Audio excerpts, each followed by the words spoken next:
മത്തായി 16-ാം അധ്യായം. കാലത്തിൻ്റെ അടയാളങ്ങൾ. ഫരിസേയരും സദുക്കായരും യേശുവിനെ പരീക്ഷിക്കാൻ വന്നു.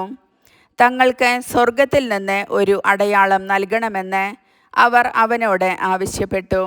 അവൻ പ്രതിവചിച്ചു, വൈകുന്നേരം നിങ്ങൾ പറയുന്നു, ആകാശം ചെമന്നിരിക്കുന്നു, കാലാവസ്ഥ പ്രസന്നമായിരിക്കും.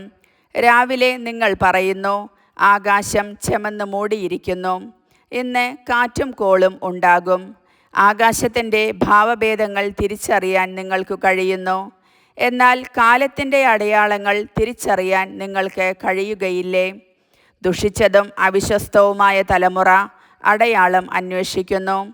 യോനായുടെ അടയാളമല്ലാതെ മറ്റൊരടയാളവും അതിന് നൽകപ്പെടുകയില്ല. അനന്തരം അവൻ അവരെ വിട്ടുപോയി. ഫരിസേയരുടെയും സദുക്കായരുടെയും പുളിമാവ്. മറുകരയിലേക്ക് പോകുമ്പോൾ അപ്പം എടുക്കാൻ ശിഷ്യന്മാർ മറന്നിരുന്നു.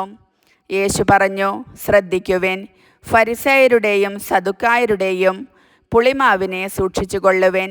നാം അപ്പമൊന്നും എടുക്കാത്തത് കൊണ്ടായിരിക്കാം എന്ന് അവർ പരസ്പരം പറഞ്ഞു. യേശു ഇതറിഞ്ഞ് അവരോട് ചോദിച്ചു, അല്പവിശ്വാസികളെ, അപ്പം ഇല്ലാത്തതിനെപ്പറ്റി നിങ്ങൾ പരസ്പരം സംസാരിക്കുന്നതെന്തിന്? നിങ്ങൾ ഗ്രഹിക്കുന്നില്ലയോ? 5000 പേരുടെ 5 അപ്പം നിങ്ങൾ ഓർമ്മിക്കുന്നില്ലേ? എത്ര കുട്ട അപ്പകഷ്ണങ്ങൾ നിങ്ങൾ ശേഖരിച്ചു? 4000 പേരുടെ 7 അപ്പവും നിങ്ങൾ ഓർമ്മിക്കുന്നില്ലേ? അന്ന് എത്ര കുട്ടകളാണ് നിങ്ങൾ നിറച്ചത്? ഞാൻ അപ്പത്തെ പറ്റിയല്ല സംസാരിച്ചതെന്ന് നിങ്ങൾ മനസ്സിലാക്കാത്തതെന്തുകൊണ്ട്? ഫരിസേയരുടെയും സദുക്കായരുടെയും പുളിമാവിനെ സൂക്ഷിച്ചുകൊള്ളുവിൻ. അപ്പത്തിൻ്റെ പുളിമാവിനെ പറ്റിയല്ല, ഫരിസേയരുടെയും സദുക്കായരുടെയും പ്രബോധനത്തെ പറ്റിയാണ് സൂക്ഷിച്ചുകൊള്ളാൻ അവൻ അരുളി ചെയ്തതെന്ന് അവർക്ക് അപ്പോൾ മനസ്സിലായി. പത്രോസിൻ്റെ വിശ്വാസ പ്രഖ്യാപനം. യേശു കേസറിയ ഫിലിപ്പി പ്രദേശത്ത് എത്തിയപ്പോൾ ശിഷ്യന്മാരോട് ചോദിച്ചു, മനുഷ്യപുത്രൻ ആരെന്നാണ് ജനങ്ങൾ പറയുന്നത്? അവർ പറഞ്ഞു, ചിലർ സ്നാപക യോഹന്നാൻ എന്നും, മറ്റു ചിലർ ഏലിയ എന്നും, വേറെ ചിലർ ജെറമിയ അല്ലെങ്കിൽ പ്രവാചകന്മാരിൽ ഒരുവൻ എന്നും പറയുന്നു. അവൻ അവരോട് ചോദിച്ചു, എന്നാൽ ഞാൻ ആരെന്നാണ് നിങ്ങൾ പറയുന്നത്? ശിമയോൻ പത്രോസ് പറഞ്ഞു, നീ ജീവനുള്ള ദൈവത്തിൻ്റെ പുത്രനായ ക്രിസ്തുവാണ്. യേശു അവനോട് അരുളി ചെയ്തു, യോനായുടെ പുത്രനായ ശിമയോനെ, നീ ഭാഗ്യവാൻ. മാംസരക്തങ്ങളല്ല, സ്വർഗസ്ഥനായ എൻ്റെ പിതാവാണ് നിനക്ക് ഇത് വെളിപ്പെടുത്തി തന്നത്. ഞാൻ നിന്നോട് പറയുന്നു, നീ പത്രോസാണ്. ഈ പാറമേൽ എൻ്റെ സഭ ഞാൻ സ്ഥാപിക്കും. നഗരകവാടങ്ങൾ അതിനെതിരെ പ്രബലപ്പെടുകയില്ല. സ്വർഗരാജ്യത്തിൻ്റെ താക്കോലുകൾ നിനക്കു ഞാൻ തരും. നീ ഭൂമിയിൽ കെട്ടുന്നതെല്ലാം സ്വർഗത്തിലും കെട്ടപ്പെട്ടിരിക്കും. നീ ഭൂമിയിൽ അഴിക്കുന്നതെല്ലാം സ്വർഗത്തിലും അഴിക്കപ്പെട്ടിരിക്കും. അനന്തരം അവൻ താൻ ക്രിസ്തുവാണെന്ന് ആരോടും പറയരുതെന്ന് ശിഷ്യന്മാരോട് കൽപ്പിച്ചു. പീഡാനുഭവവും ഉദ്ധാനവും. 1-ാം പ്രവചനം.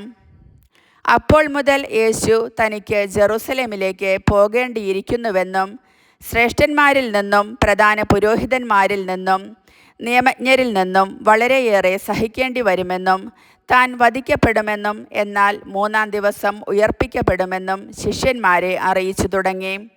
പത്രോസ് അവനെ മാറ്റി നിർത്തി തടസ്സം പറയാൻ തുടങ്ങി. ദൈവം കനിയട്ടെ, കർത്താവേ, ഇതൊരിക്കലും നിനക്ക് സംഭവിക്കാതിരിക്കട്ടെ. യേശു തിരിഞ്ഞ് പത്രോസിനോട് പറഞ്ഞു, സാത്താനെ, എൻ്റെ മുൻപിൽ നിന്ന് പോകൂ. നീ എനിക്ക് പ്രതിബന്ധമാണ്. നിന്റെ ചിന്ത ദൈവികമല്ല, മാനുഷികമാണ്. യേശു ശിഷ്യന്മാരോട് അരുളി ചെയ്തു, ആരെങ്കിലും എന്നെ അനുഗമിക്കാൻ ആഗ്രഹിക്കുന്നെങ്കിൽ അവൻ തന്നെ തന്നെ പരിത്യജിച്ച് തൻ്റെ കുരിശുമെടുത്ത് എന്നെ അനുഗമിക്കട്ടെ.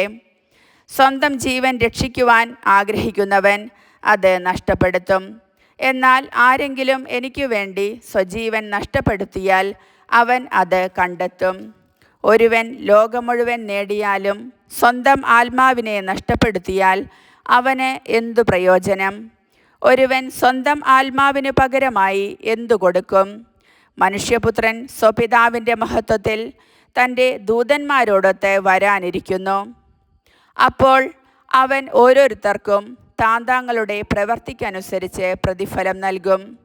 മനുഷ്യപുത്രൻ തൻ്റെ രാജ്യത്തിൽ വരുന്നത് ദർശിക്കുന്നതിന് മുൻപ് ഇവിടെ നിൽക്കുന്നവരിൽ ചിലർ മരിക്കുകയില്ലെന്ന് സത്യമായി ഞാൻ നിങ്ങളോട് പറയുന്നു. കർത്താവിൻ്റെ വചനം.